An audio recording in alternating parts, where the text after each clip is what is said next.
ठीक है।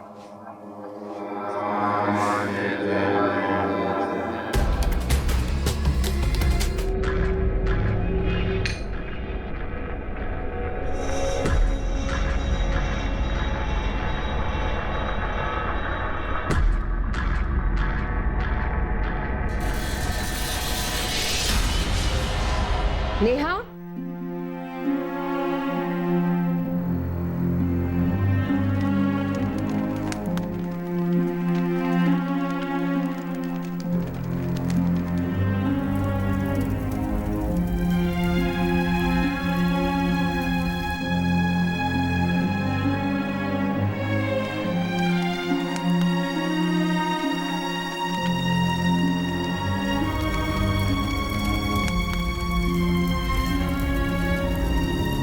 ये कांड नेहा के भाई मुकेश ने किया है, पक्का। जात के बाहर शादी की सोकी, लेकिन ये धंधा न जाने कौन से जन्म का कर्ज उतार रहे हैं। तुझे फिर से पुलिस थाने ले जाएगी? अरे सठिया गए हैं पुलिस वाले, हम पर शक कर रहे हैं बेवकूफ़ हो। हम उनको कह रहे हैं कि नेहा की स्कूटर मुकेश के पास होगी। अब तक तो बेच बाच के खा गया होगा पैसा। सर, अगर मुझसे आपको सारी इन्फॉर्मेशन मिल गई हो तो क्या मैं प्लीज़ लखनऊ वापस जा सकता हूँ? ठीक है सौरभ, अगर हमें तुम्हारी जरूरत पड़ी तो तुमसे वापस कांटेक्ट करेंगे। प्लीज कोऑपरेट करना सौरभ। मेरे माता पिता का मर्डर हुआ है, मैं कोऑपरेट नहीं करूंगा तो फिर और कौन करेगा? सर मैं झूठ क्यों बोलूँगा, मैं खुद नेहा के साथ बैठा था, कस्टमर था उसका। महीने में एक बार तो हो ही जाता था सर। बादल जो कोड था वो सिर्फ पहली बार के लिए था, उसके बाद कोड बोर्ड कुछ नहीं, डायरेक्ट सौदा। ये कोड बादल किसने दिया तुझे? एक दोस्त ने, वो भी नेहा का कस्टमर था। हाँ सर, मैंने ही प्रशांत को बादल का कोड दिया था। और तुझे किसने दिया था चंदा? तो दिनेश रस्तोगी, तुम हर बार धीरेन्द्र चौधरी की कोठी पर ही जाते थे नेहा के साथ बैठने के लिए? हाँ साहब, वो हमें वहीं उनके घर पर ही बुलाती थी। कोठी नंबर 23, हेमवन कॉलोनी, 3 बजे। तो दिनेश रस्तोगी, पहली बार तुमने बादल कोड यूज किया? हाँ साहब, हमको यही बताया गया था कि यही उसका स्टाइल है, फर्स्ट टाइम बादल SMS करना होता है तो हम कर दिए। जब तुम धीरेन्द्र चौधरी की कोठी पर जाते थे नेहा के साथ बैठने के लिए, तो क्या ये धीरेन्द्र चौधरी और उसकी बीवी लता चौधरी उस वक्त वहां पर मौजूद होते थे? वो लोग कौन थे तो हम नहीं जानते, लेकिन नेहा हमको हमेशा उसी एड्रेस पर बुलाती थी जैसे बाकी कस्टमर को बुलाती थी।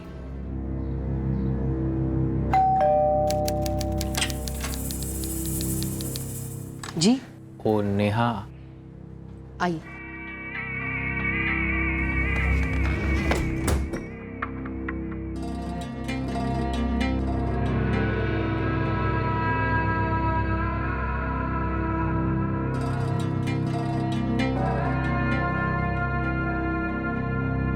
सब कुछ वहीं कमरे में होता था। सभी कस्टमर्स के साथ नेहा उसी कमरे में बैठती थी? वो हम कैसे बता सकते हैं साहब, लेकिन हम जब भी जाते थे तो उसी कमरे में। ये धीरेन्द्र चौधरी इस काम के लिए कुछ कमीशन वमीशन लेता था क्या, या उसकी बीवी लता चौधरी रूम का किराया वगैरह कुछ भी? नहीं साहब, उनसे तो कुछ लेन देन नहीं होता था।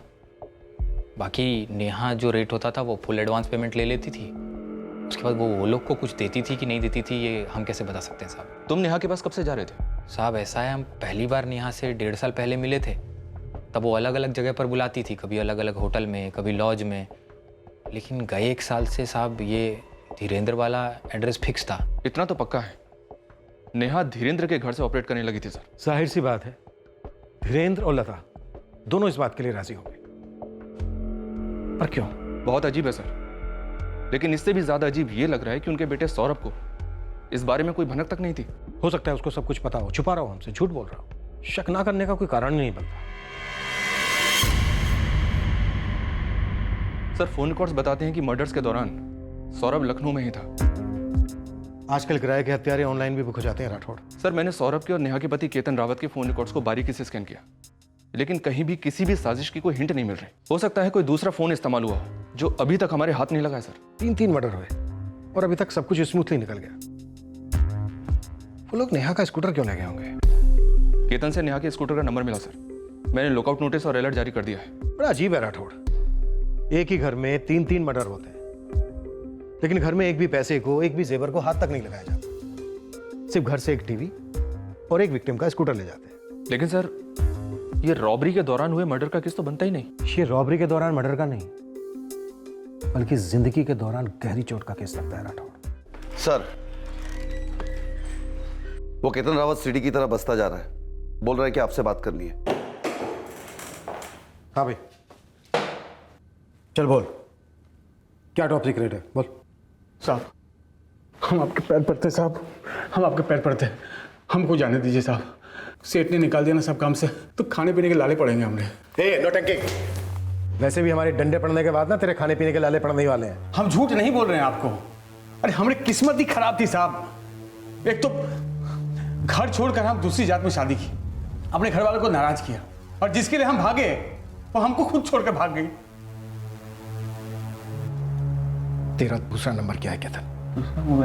हाँ, तेरा नंबर, तेरा वही नंबर जो तूने किराए के हथियारों से बात करने के लिए लिया था, जिनसे तूने अपनी पत्नी नेहा का कत्ल करवाया, धीरेन्द्र चौधरी, लता चौधरी का कत्ल करवाया, क्योंकि वो तेरी पत्नी नेहा को अपने घर पर वैश्यावृत्ति करने देते थे। फिर से गलतफहमी की जाल में फंस रहे हैं सर, हमको भी फंसा रहे हैं। एक मजदूर आदमी है हम, हमारे पास एक ही फ़ोन था जो आप लोगों के पास है। अब हमारी औकात नहीं साहब कि हम दूसरा फ़ोन खरीदें। और साहब क्या आप किराए के हथियारे गाजर मूल्य के भाव मिलते हैं साहब, कि बाजार गए और सस्ते में खरीद के लेके आ गए? आप हमारी बात का यकीन क्यों नहीं करते साहब? क्योंकि तू हमसे छिपा रहा है। छिपा रहे? मतलब हम वो बोले जो हमको बोलना चाहिए था। हाँ, जैसे कि तूने हमसे ये नहीं बताया था कि तेरी पत्नी एक प्रोस्टिट्यूट थी। हाँ, लेकिन साहब जो हम आपको बोलने जा रहे हैं ना, वो सुन के आप लोग हिल जाओगे। तैयार है, हिला। आप एक वादा कीजिए, जो खबर हम आपको देंगे ना, वो सुनने के बाद आप हमको छोड़ देंगे। केतन रावत, के पुलिस स्टेशन है, यहाँ पर सौदेबाजी नहीं होती, और मेरे पुलिस स्टेशन में तो बिल्कुल नहीं। चल बता दे।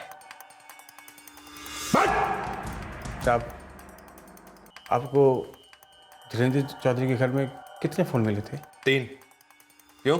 किस किस के थे साहब? लता चौधरी, धीरेन्द्र चौधरी और नेहा सैनी, तेरी पत्नी। ये 32वां दिखा। साहब, आप पूछ रहे थे हमको कि हमारे पास 2 फ़ोन है कि नहीं। कहाँ था दूसरा फोन? साहब, हमारे पास तो 2 फ़ोन नहीं है, फिर? लेकिन नेहा के पास था, उसके पास 2 फ़ोन थे साहब।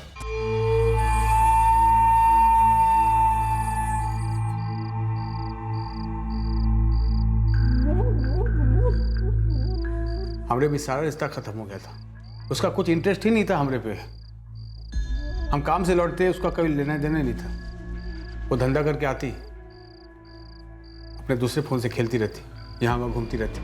साहब, आपको वहाँ नेहा का दूसरा फ़ोन नहीं मिला था? अबे ओए, नेहा का दूसरा नंबर बोल जल्दी।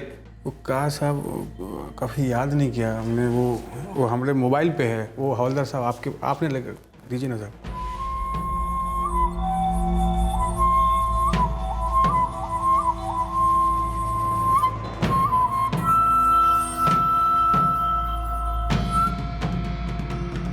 लो साहब, लिखिए 4447658988।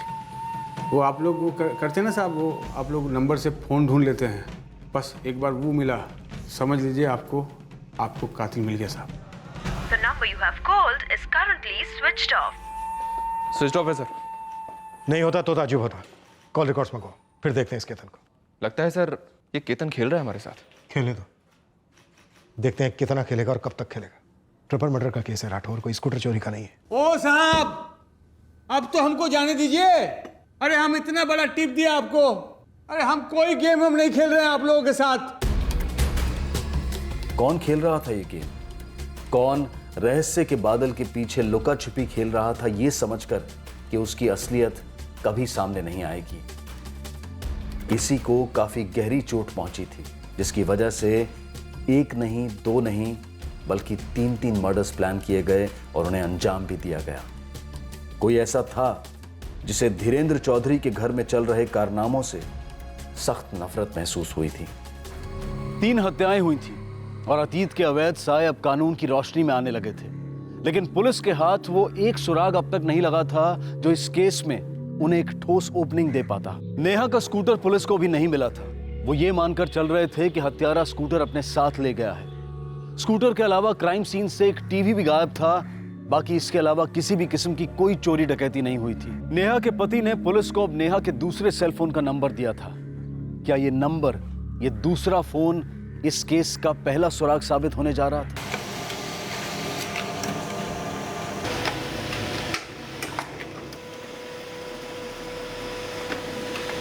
ये सिम 444765898 6 महीने पहले एक्टिवेट किया गया है।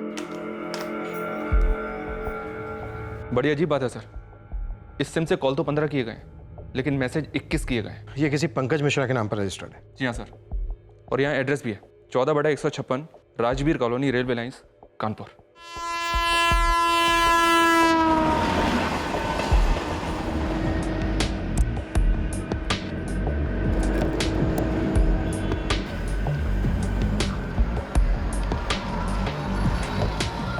चौदह बटा 156 राजवीर कॉलोनी। साहब ऐसा पता तो पहले कभी नहीं सुना। पक्का? पक्का साहब। ये एड्रेस फर्जी है तो डॉक्यूमेंट भी फर्जी होंगे, ये नाम भी फर्जी होगा पंकज मिश्रा, और डॉक्यूमेंट पे लगी फोटो भी फर्जी होगी। मैं फिर भी फोन कंपनी से मांग लेता हूँ सर।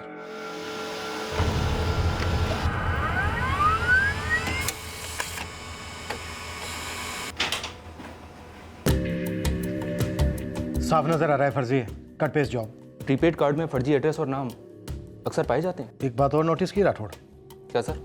इस नंबर पर सिर्फ 2 नंबर से कॉल आए हैं। 1 जुलाई तक 14 कॉल हैं 444981234 से, और फिर 5 जुलाई को एक कॉल है 444098767 नंबर से। इन दोनों नंबर्स को ट्रैकिंग पर डाल देता हूँ सर। कोशिश करते हैं। मुझे लगता है ये हमें गुमराह करने के लिए क्या गया होगा। ये केतन रावत कहीं हमारा वक्त तो बर्बाद नहीं कर रहा है?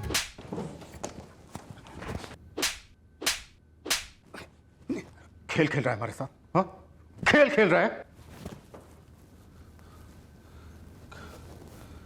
किस्मत खेल रही है हमारे साथ साहब। देखिए ना साहब, सच्चे दिल से प्यार किया हमने, फिर भी उसने अपना असली रंग दिखाया। धंधे पर लग गई, खुद मारी गई, और हमको आपके हाथों रोज मरने के लिए छोड़ गई। रोज की ये चक्कर, रोज की ये बिन जवाब वाले सवाल, क्यों अपना टाइम खोटा कर रहे हैं साहब आप लोग? तू हमारे टाइम की चिंता मत कर। ये बोल कि पंकज मिश्रा कौन है? बात हमको नहीं मालूम साहब। थप्पड़ मारने से कोई चीज़ कैसी याद आ सकती साहब, इसका पता ही ना हो। पहले बादल बादल लगा रखा था साहब, फिर चौधरी परिवार, अब पंकज मिश्रा टपका। हम खुद अपनी पत्नी को नहीं जान पाए तो किसी और को खाक जानेंगे साहब।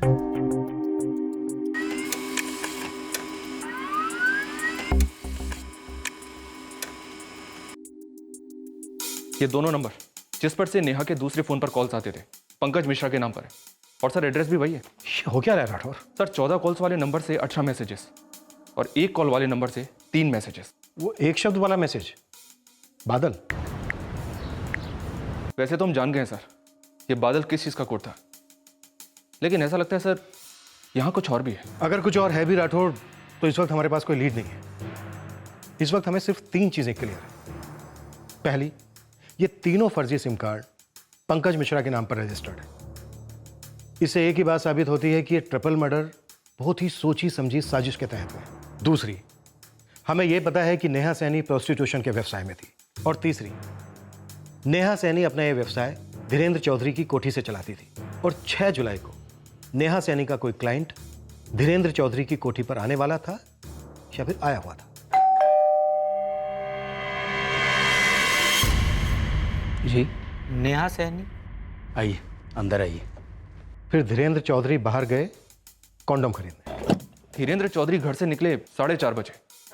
फिर वो कुरियर वाला लड़का आया, और उतने ही टाइम में जब धीरेन्द्र चौधरी कॉन्डोम खरीद रहे थे और वो कुरियर बॉय आया, लता चौधरी और नेहा सैनी का कत्ल हो चुका होगा। और फिर धीरेन्द्र चौधरी घर में दाखिल हुए होंगे, और दाखिल होते ही उन पर अटैक हुआ होगा। और क्राइम सीन से एक टीवी सेट गायब है, और कंपाउंड से नेहा का स्कूटर, और जैसा कि केतन रावत कहता है सर, नेहा का दूसरा फोन वो भी मिसिंग है। केतन रावत के खुद आकर ये कांड करने के चांसेस बहुत कम है। मोबाइल ट्रैकिंग रिपोर्ट के हिसाब से रावत कत्ल के दौरान अपनी फैक्ट्री में काम कर रहा था सर। क्या ये केतन ने करवाया हो सकता है किराए के हथियारों से? और ये जो फर्जी सिम का सिलसिला था, हो सकता है ये हमें गुमराह करने की एक साजिश हो। लेकिन सर ये केतन रावत किराए के हथियारों के रेट कैसे दे सकता है? क्राइम सीन से एक दमड़ी तक नहीं चुराई गई है सर। सिर्फ एक टीवी सेट, एक मोबाइल फोन और एक स्कूटर गायब है। हाँ राठौड़, ये भी तो हो सकता है कि हत्यारे किराए के ना हो, पहचान वाले हो, हताश थे तो टीवी, स्कूटर और एक सेल फोन लेकर चले गए हड़बड़ी में। राठौड़, मोटिव देखो, मोटिव। ये केतन रावत अंदर से काफी घायल था, नफरत करने लगा था अपनी बीवी से। ऐसे ही एक चांस लेते हैं सर, नेहा के दूसरे नंबर को IMEI ट्रैकिंग पर डाल देते हैं। हो सकता है खूनी वही फोन इस्तेमाल कर रहा हो। चांस लेते हैं राठौड़, लेकिन अब इस केतन रावत को चांस नहीं देंगे।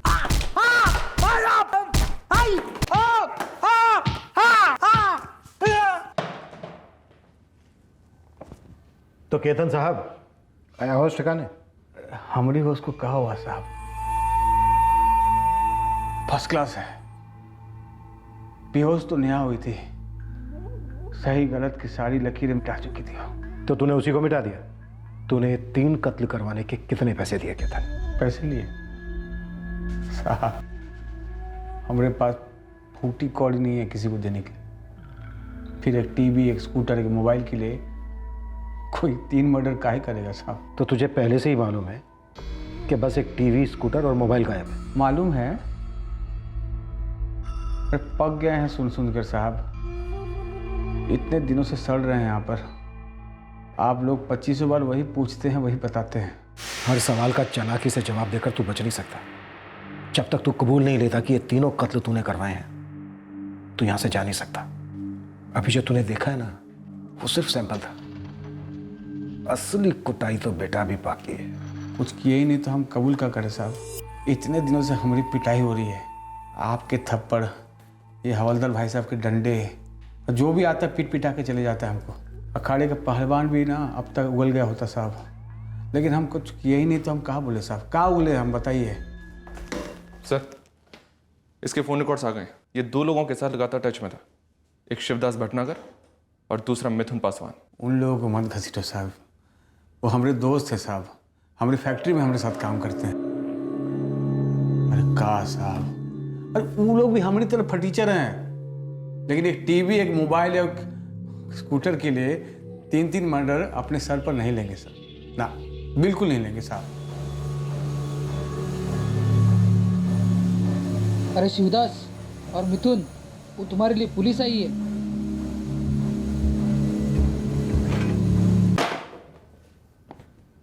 शिवदास भटनागर, मिथुन पासवान, अगर एक भी झूठ बोला ना, एक भी, तो तुम दोनों के शरीर में एक भी हड्डी बिना टूटे नहीं बचेगी। किस बात का झूठ साहब?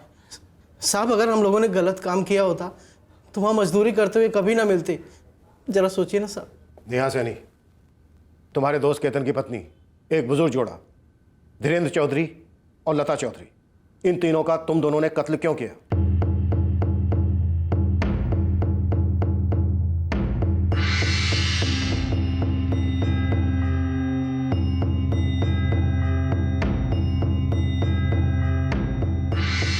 साहब, हम लोग केतन की पत्नी से मिले तक नहीं है कभी।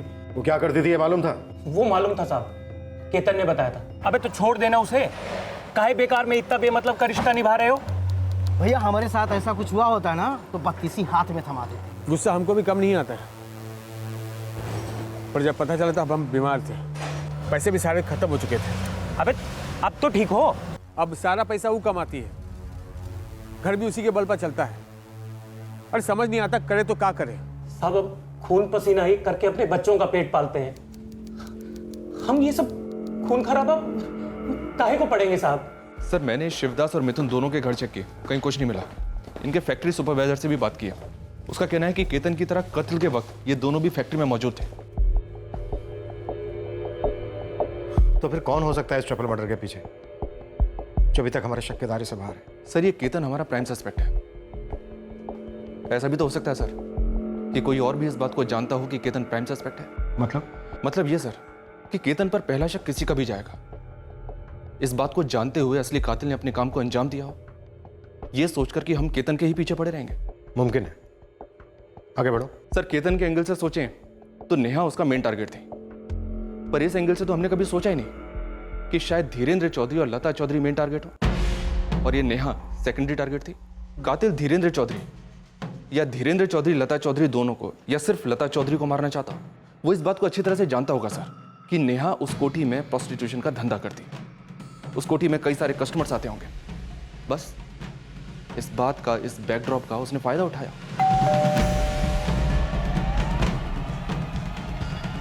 जी नेहा सैनी, आइए अंदर आइए।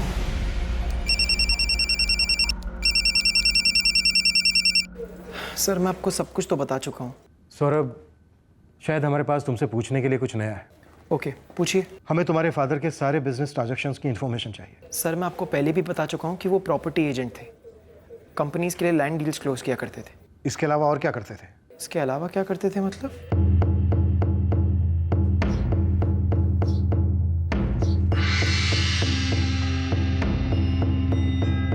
सर ये मेरे पापा के क्लाइंट्स के पेपर्स हैं, रेंट एग्रीमेंट्स, प्रॉपर्टी डील्स वगैरह। वक्त मिलते ही उनके क्लाइंट्स को वापस कर दूंगा। तुम्हारे पापा को अपने किसी क्लाइंट से कोई खतरा था? सर पहली बात तो ये कि मुझे मेरे पापा के क्लाइंट्स के बारे में कुछ भी नहीं पता, और दूसरी बात ये कि किसी को अपने क्लाइंट से खतरा कैसे हो सकता है सर? तुम्हारे घर से एक प्रोस्टिट्यूट अपना बिजनेस ऑपरेट कर रही थी, तुम्हारे मम्मी पापा की रजामंदी से। कुछ कहना चाहोगे इस बारे में? मुझे इसके बारे में कोई आइडिया नहीं, बस शौक है, दर्द है बेशुमार।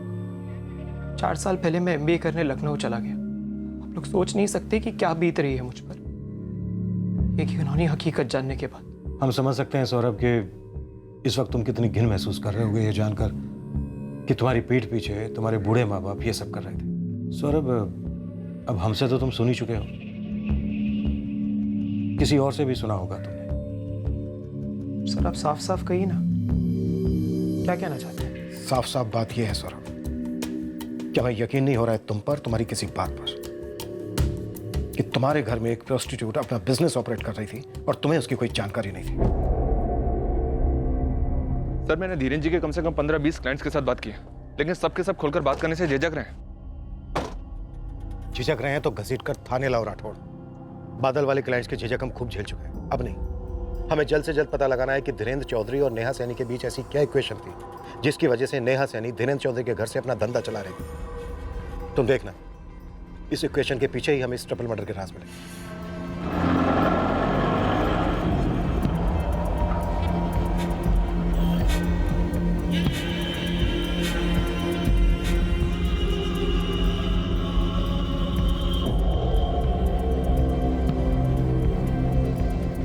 Praveen Shukla, general manager, new projects, right? जी sir. Akhilesh Sharma, vice president, Gentech technology. जी सर। जी हाँ, धीरेन्द्र चौधरी हमारी कंपनी के नए जॉब फ्लोर के लिए जगह फिक्स कर रहे थे। जब भी कोई नई प्रॉपर्टी नजर आती या मार्केट में लाई जाती तो हमेशा हमें वो तुरंत कांटेक्ट करते। अपने काम में काफी सटीक थे मिस्टर चौधरी। नेहा सैनी, नेहा सैनी को तो आप जानते ही होंगे। जानता हूं सर, मगर अब क्या कहूं? सच कहिए ना सर, जानते थे या नहीं जानते थे? जानता था सर, लेकिन प्लीज मुझे इन सब में इन्वॉल्व मत कीजिए। मुझे मालूम है नेहा के साथ धीरेन्द्र जी का और लता जी का मर्डर हुआ है। मैं अपनी कंपनी का ईमानदार और वफादार वर्कर हूँ। समाज में मेरी इज्जत है, बाल बच्चेदार आदमी हूँ। इस सब में मेरा नाम मत घसीटिए। ठीक है, आपका नाम नहीं घसीटेंगे, लेकिन उसके लिए आपको अपना नाम क्लियर करना होगा। आपको हमें यह बताना होगा कि धीरेन्द्र चौधरी और नेहा सैनी के बीच क्या कनेक्शन था। सर आप वादा करते हैं कि इसमें मेरा नाम कहीं भी नहीं आएगा? हाँ करते हैं वादा। अगर आपके कर्म साफ है तो आपका नाम साफ रहेगा, पर अगर इन मर्डर्स में आपकी कहीं भी इन्वॉल्वमेंट दिखी तो सरे बाजार आपका नाम उछलेगा मिस्टर प्रवीण शुक्ला। नहीं नहीं सर, मेरी इसमें कोई इन्वॉल्वमेंट नहीं है। मुझे जो भी मालूम है मैं आपको सब बता देता हूँ। एक प्रॉपर्टी प्रोजेक्ट था जिसमें धीरेन्द्र जी चाहते थे कि मेरी कंपनी इन्वेस्ट करे। प्रोजेक्ट बुरा नहीं था सर, मैं अपना टाइम ले रहा था, हमारी कंपनी की प्रायोरिटी पे नहीं था। पर चौधरी हाथ धो के पीछे पड़ा था कि इन्वेस्टमेंट करो। फिर उन्होंने अपनी तरफ से एक ऑफर किया। धीरेन्द्र जी, प्रोजेक्ट अच्छा है, मैं मना नहीं कर रहा, लेकिन इतनी बड़ी इन्वेस्टमेंट थोड़ा सोचना पड़ेगा। कंपनी में और लोग भी है, उन्हें मनाना पड़ेगा। बिल्कुल नेशनल हाईवे से लगकर है। इलाका चंद सालों में स्मार्ट सिटी में गिना जाएगा। हमारी बात पर इतना तो भरोसा रखिए अखिलेश साहब। भरोसा है धीरेन्द्र जी, बस इतनी बड़ी इन्वेस्टमेंट कंपनी के लिए थोड़ा सोचना पड़ेगा। धीरेन्द्र जी, कंपनी 2-3 प्रॉपर्टी में इन्वेस्टमेंट करने वाली है। अरे कोई कंपैरिजन है ही नहीं सर जी। आप एक बार देख तो लीजिए। देखिए, ये प्रॉपर्टी आपको वो रिटर्न्स दिलाएगी जो टॉप से टॉप शेयर्स भी नहीं दे पाएंगे। मोस्ट फेवर्ड इंडस्ट्रियल जोन में आने वाली है। और जो रेट्स हम आपको दिलवा रहे हैं ना, अनाउंसमेंट के बाद आपको कभी नहीं मिलेंगे। सभी प्रॉपर्टी वाले ऐसे ही कहते हैं। सभी प्रॉपर्टी वाले हमारे जैसा ऑफर भी तो नहीं देते। ऑफर क्या है? अरे इन्वेस्टमेंट, फायदा, ये सिलसिला तो सालों साल चलता रहेगा, लेकिन जवानी सिर्फ चंद दिनों की होती है। जी, एक लड़की है हमारे पास। लड़की? आप जरा यूं समझ लीजिए, हूर है, हूर। ये देखिए।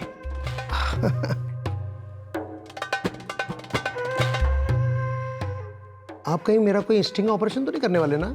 कैसी बातें कर रहे हैं प्रवीण जी। लड़की को मिलेंगे आप हमारे घर में, और हम स्टिंग ऑपरेशन करवा के अपने घर को हाईलाइट थोड़ी ना करेंगे। अरे प्रवीण जी, डरना वरना छोड़िए। एक बार लड़की को मिल लीजिए, फिर आपको पता चलेगा कि बैटरी रिचार्ज होना क्या होता है। धीरेन्द्र जी, सेफ तो होगा ना? अरे अखिलेश जी, इससे ज़्यादा सेफ्टी आपको कभी नहीं मिलेगी, कहीं नहीं मिलेगी। लड़की एकदम टॉप क्लास है। बस आप प्रोजेक्ट में इन्वेस्ट करवा दीजिए, बाकी हम आपकी तबीयत खुश करवा देंगे। हाँ, बेसिक सौदा था सर कि मेरी कंपनी उस प्रोजेक्ट में इन्वेस्ट करेगी और बदले में क्या मिस्टर शुक्ला?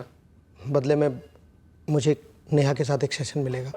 देखिए सर, मैंने कोई गैर कानूनी काम नहीं किया, सिर्फ अपनी कंपनी का पैसा इन्वेस्ट करवाया और साथ में मेरा थोड़ा एंजॉयमेंट भी हो गया। सर, जो बात अखिलेश शर्मा और प्रवीण शुक्ला ने हमें बताई थी, वही बात बाकी के क्लाइंट्स भी बता रहे हैं।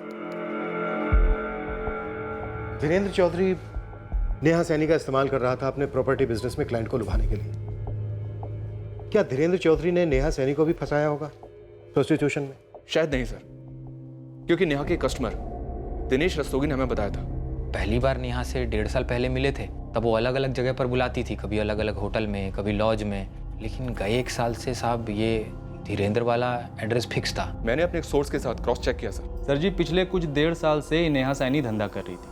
कभी रॉक्सी होटल, तो कभी मेघदूत होटल में कस्टमर बुलाती थी, तो कभी प्रिया लॉज में, तो कभी सायरा रेसिडेंसी में। बस 1 साल पहले उसका धीरेन्द्र चौधरी घर में काम फिक्स हुआ था, तब से कहीं और नहीं गई थी। पर ये धीरेन्द्र चौधरी उसे ऐसा क्यों करने देता था? कनेक्शन क्या था इन दोनों के बीच राकेश? सर जी, वो तो अभी मालूम नहीं पड़ा है, मगर जल्दी ये मालूम पड़ जाएगा। धीरेन्द्र चौधरी और नेहा सैनी के बीच कोई डील हुई होगी। उनके बीच क्या डील थी सर, ये तो वही दोनों बता पाते। पर अब ये तो होने से रहा, लेकिन सर 2 और लोग हैं जो शायद इस बात को बता पाएंगे। सौरभ चौधरी और केतन रावत।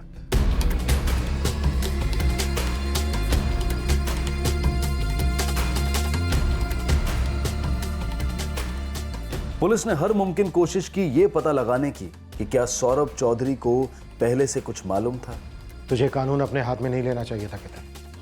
कितनी बार केतन रावत की पुलिस ने बार बार लगातार दोबारा पूछताछ की और इस बार भी वो अपनी बात पर अड़ा रहा कि वो मासूम है। चौधरी के घर गए। अब शक की सुई नेहा के भाई मुकेश सैनी पर आ टिकी। मुकेश सैनी, नेहा सैनी के भाई को पुलिस ने आखिरकार पूछताछ के लिए हाजिर किया, पर काफी सख्त पूछताछ के बाद भी पुलिस को मुकेश के खिलाफ कोई ठोस सुराग नहीं मिले, जिसकी वजह से वो उसे मुख्य संदिग्ध बना पाते। 3 मर्डर हुए और हमें अच्छी तरह से मालूम है कि वो तीनों उस वक्त क्या कर रहे थे, लेकिन हमारे पास एक सिंगल सुराग नहीं है आइडेंटिफाई करने के लिए कि मास्टरमाइंड कौन है। सर, इस केतन की खाल गेंडे जैसी खाल है, ये अपनी बात से हिलता ही नहीं है। इसने नेहा का जो दूसरा सेल नंबर दिया वो, और उसे कॉल करने वाले 2 और नंबर, तीनों किसी पंकज मिश्रा के नाम पर रजिस्टर्ड है, जो पूरी तरह से फर्जी है। देखने में लगता है कि बहुत ही बेवकूफ और आड़ियल है, लेकिन है बहुत शातिर। बस कहीं से एक छोटी सी लीड हाथ लग जाए।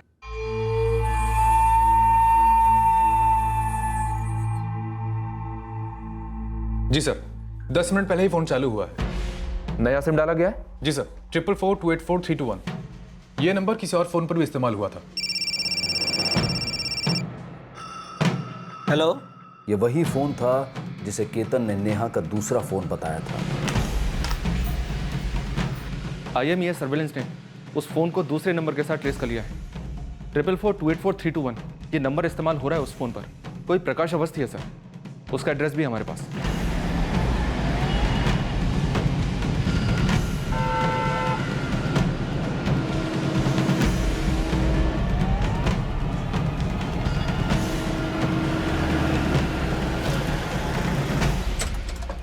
एड्रेस तो असली है, अब देखते हैं ये प्रकाश अवस्थी असली है या नहीं।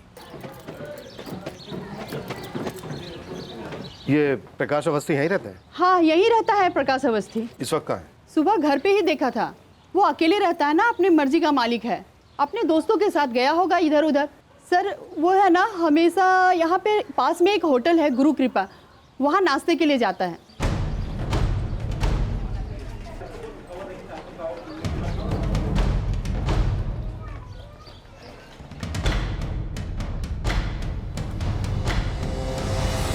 साहब, वो शर्ट वाला आदमी प्रकाश अवस्थी है।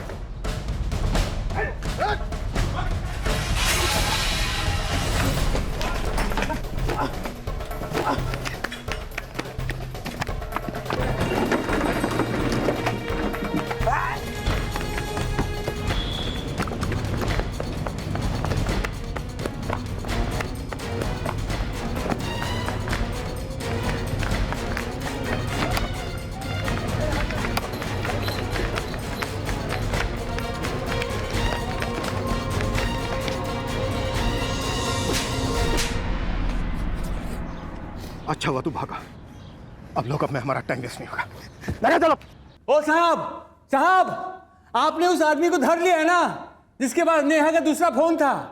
अब वही केस का दी एंड करेगा साहब, हम कह रहे हैं। अब हम आपके हाथ जोड़ते हैं साहब। ओ साहब, अब हमको छोड़ दीजिए। अरे सुनिए, ओ साहब, हमको छोड़ दीजिए साहब, हम आपके हाथ जोड़ते हैं साहब, हमको जाने दीजिए।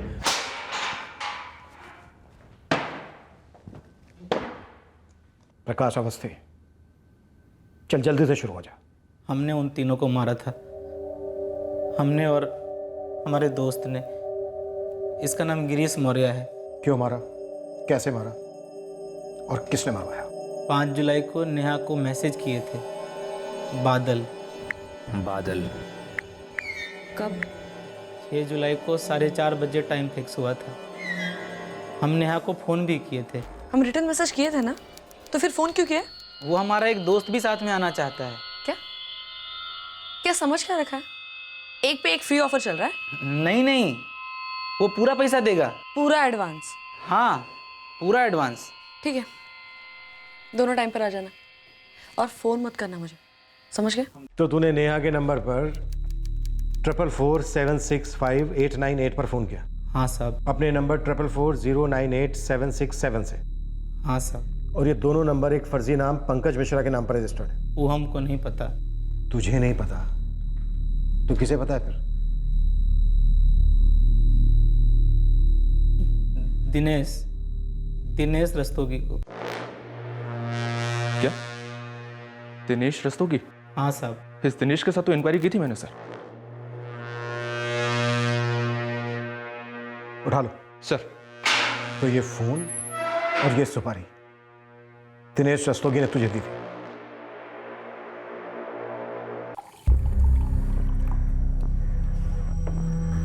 हीरा नंबर, इस पे मैसेज करना है। कहाँ मैसेज करना है? इस फोन से इस नंबर पे मैसेज करना है। बादल। बादल? हाँ, BADAL। ये कोड वर्ड है कि तुमको उसके साथ सोना है।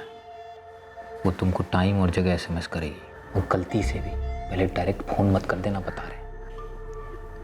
भाई काम हम अकेले नहीं कर पाएंगे, वो जोड़ीदार है हमारा। भरोसे वाला है ना? तुम टेंशन मत लो, खास है हमारा। ठीक है, ले लो साथ में, हम तुमको कोठी तक छोड़ देंगे।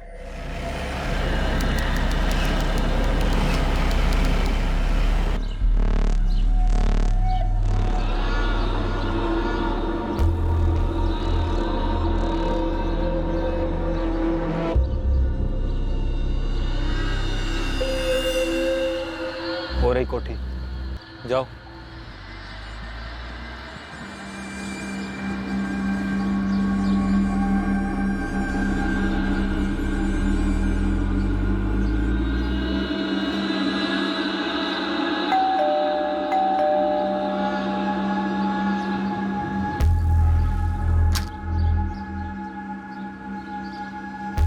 जी नेहा सैनी। आइए, अंदर आइए, बैठिए माँ। नेहा, तुम्हारे कस्टमर्स आए हैं। धीरेन्द्र जी, हमारे पास बस एक ही कॉन्डोम बचा है, आप मेडिकल से ले आएंगे? लाते हैं। आप दोनों में से जो भी पहले बैठना चाहते हैं आ जाओ अंदर।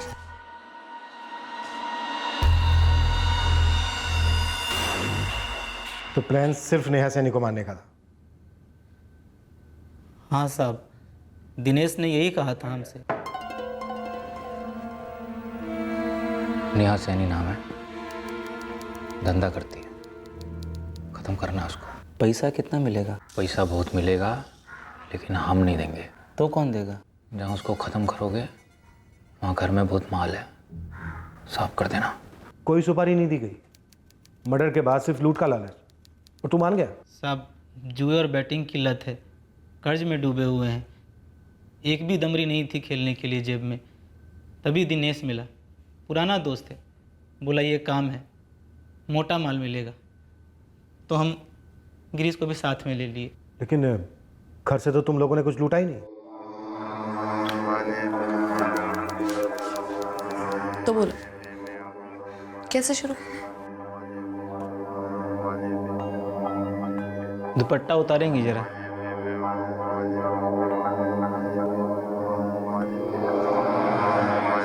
जरा पीछे घूम जाइए। पीछे घूम।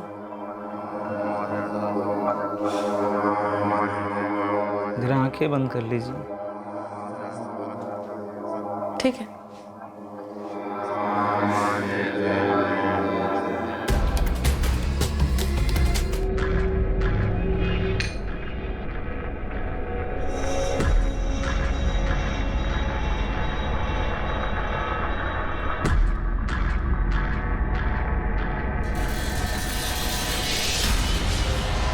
नेहा,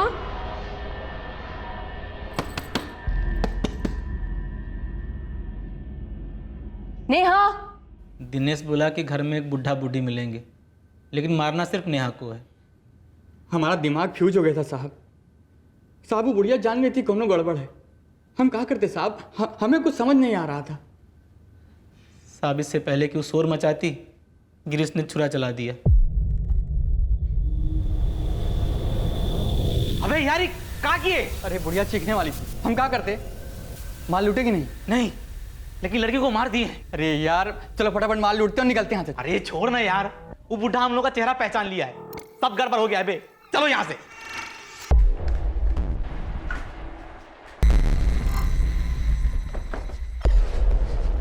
लगता है बुढ़े ने बाहर से बंद कर दिया। साहब, वो आदमी बाहर से दरवाजा बंद कर दिया था, हम भाग ही नहीं पाए।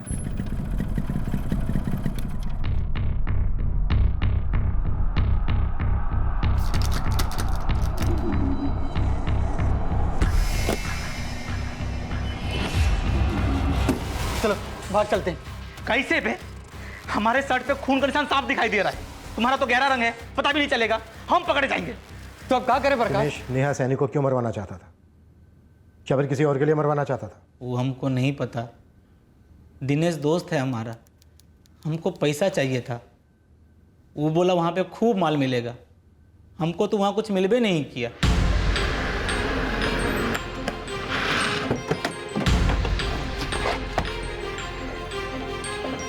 कर रहे हैं साहब। साहब ये तो गलत बात है साहब, आप बुलाए तो थे साहब, एक बार सब कुछ बता तो दिए थे हम। सब कुछ ही तो नहीं बताया तूने। साहब ही क्या किए हैं? तूने बताया नहीं अपनी पत्नी को कि तेरे सर पे 3-3 मर्डर के चार्ज लगने वाले? चलो इसे अंदर। साहब हमारे बात तो सुनिए। साहब छोड़ दीजिए। नेहा सैनी के कस्टमर ने नेहा सैनी को मरवाने का प्लान बनाया। हमारे लिए जो जो संदिग्ध थे उनमें से किसी की इन्वॉल्वमेंट नहीं थी। सर, इस केतन रावत का दिनेश रस्तोगी से कोई फोन कांटेक्ट नहीं था, नहीं तो फोन रिकॉर्ड्स में दिख जाता। और ना ही सौरभ चौधरी और दिनेश के बीच, और ना ही मुकेश सैनी और दिनेश के बीच। लेकिन कांटेक्ट सिर्फ फोन पर ही नहीं होते हैं ना रात। क्या साहब, पहले धीरेन्द्र चौधरी, फिर वो कोडवर्ड बादल, फिर आ गया पंकज मिश्रा, अब वो इस बार क्या नया नाम, दिनेश रस्तोगी। हर दूसरे दिन एक नया नाम लेकर आ जाते हैं इस गरीब के पास। आप लोगों को कोई मिला नहीं क्या सताने के लिए साहब? दिनेश रस्तोगी को कैसे पहचानता है? अरे नाम ही नहीं सुना पहले कभी, दिनेश रस्तोगी। नहीं साहब, किसी के कहने पे नहीं किए। तो तू कह रहा है इतनी बड़ी साजिश, 3 फर्जी सिम कार्ड, फर्जी नाम पंकज मिश्रा, फर्जी एड्रेस, 14/156 राजवीर कॉलोनी, ये सब तूने अकेले किया? हम ही किए।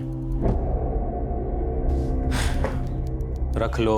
हम कहे ना, हमको नहीं चाहिए। अब गुस्सा थूक भी दो, लगाम देंगे आगे से।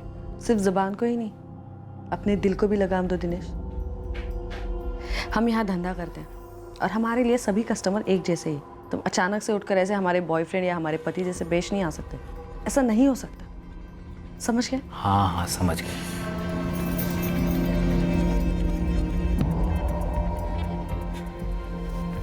अब तो दिल खुश कर दो।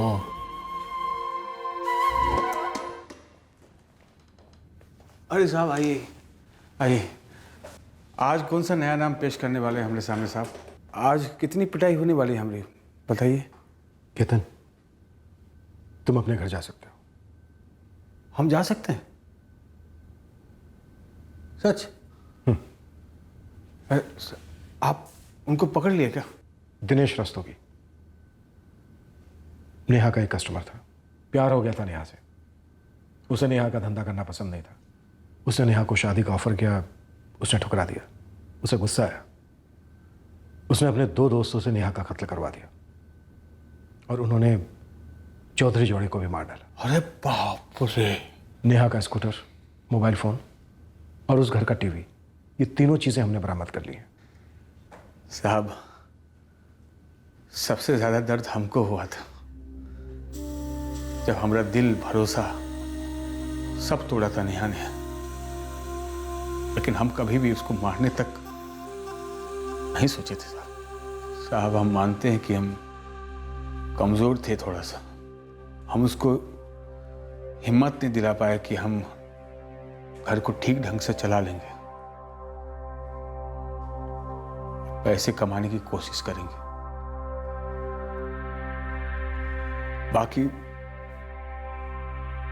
एक टाइम तक हम उससे सच्चा प्रेम करते थे साहब। केतन, सॉरी, हमारा मकसद कातिलों को पकड़ना था। ड्यूटी है हमारी, काम है। कुछ चीजें ऐसी थी जो तुम्हारे खिलाफ थी।